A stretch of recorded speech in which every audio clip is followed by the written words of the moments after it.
Please tell me what the JJF is.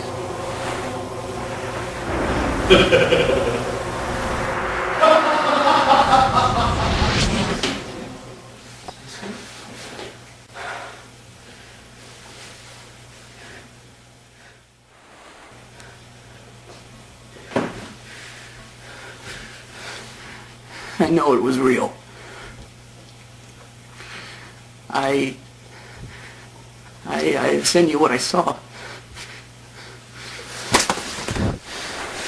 You decide.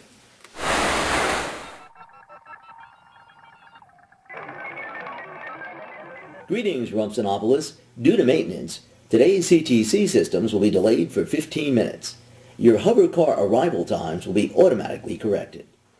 Good evening, Rumpsonopolis. This is Kristen Fredericks standing in for Georgianne Romero. On today's podcast, we will be discussing the newest addition to the great mysteries of the world. We're, of course, referring to the Elysian Plains in Africa, an area that's been getting a lot of attention recently and has even a few people calling it the new Bermuda Triangle. To discuss this is acclaimed scientist and mythology expert, Dr. Deborah Ward. Ms. Ward? Hi, thank you for having me, Kristen. Thank you for joining us. Now, the Elysian Plains, now clearly that's been around for a while, but only recently has it been getting attention and not all of it good. Can you explain why? Yes, that is correct, but I do have to say it's not really all that recent, Kristen. You did mention that the recent publicity about the Elysian Plains hasn't been very good. There have been things happening there, such as planes and cars being thrown off, strange magnetic activity that can't fully be explained, hence the comparison to the Bermuda Triangle. Right now, and as a scientist, how do you feel about that comparison, and how do you explain what's been going on there? The crashes have been unfortunate. However, I am confident there is a nature-based reason for what is happening. Just like we discovered the explanations for the Bermuda Triangle, I'm confident there are similar explanations for the activity of the planes. Have there been any proven theories for what happened in the Bermuda Triangle? Well, no. There hasn't been an official explanation for the cause of the Bermuda Triangle phenomenon. The scientific community has simply found enough evidence and facts that we feel that there is a natural-based explanation, and we feel confident we will find similar reasons for the activity of the planes. But it does need further investigation. Why has there been no formal investigation of the planes yet? Oh, the land we refer to as the Elysian Plains is a privately owned massive Can you land. confirm that that is privately owned by Edward Mordrid? Yes, Mr. Mordrid does own the land, and as much as I and the rest of the scientific community would love to do a proper investigation, we can't until we go through the proper channels. Right, okay. Well, how do you feel about the connection that the activity of the Elysian Plains started happening almost exactly 100 years after the activity of the Bermuda Triangle? I think it's purely coincidence. I understand why people want to connect the two and make an epic story, but it just isn't. Well, you must understand people wanting to make a great story out of it. I mean, with your mythological background.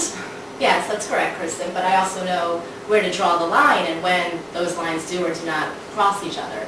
You know, thousands of years ago, myth were fact and the science was story. Today we know that fact is fact and story is story. The definitions are much clearer, and it's not difficult to keep my two worlds separated. Oh, but isn't there any part of you, some small, tiny part that secretly hopes that it is something incredible, something legendary, something out of this world? Well, I think there's a little bit of everyone that would like it to be some unbelievable reason, something we've never seen before. We all like surprises, but as I said earlier, I'm afraid we're going to see it's a totally natural phenomenon. So what do you have to say to the fanatics who insist that what's going on in the Elysian Plains is in fact otherworldly? Well, I've heard a lot of theories, Kristen. I've heard that it's alien technologies, that there's a tear in our dimension, or there's a vortex. And while I really appreciate people's vivid imagination and wild theories, I urge them to simply look at the facts. I mean, there's just no evidence that anything paranormal or out of this world is happening at the Plains. Well, is there any evidence against paranormal activity? Well, technically, no. We don't have any evidence to prove anything on either side. That is until we speak to Mr. Mordrid and he allows for a proper investigation. Until that moment, we can't say anything is true or false. Well, let's hope that moment happens sooner rather than later so we can prevent any further occurrences. That would be the ideal goal. Yes. Well, thank you so much for coming on and discussing this matter with us. Well, it was my pleasure, Kristen. Thank you so much for having me. And thank you for watching. Tune in tomorrow when we will be discussing another of the world's mysteries, what meat is being served in our cafeterias. This is Kristen Fredericks saying goodnight from Sinopolis.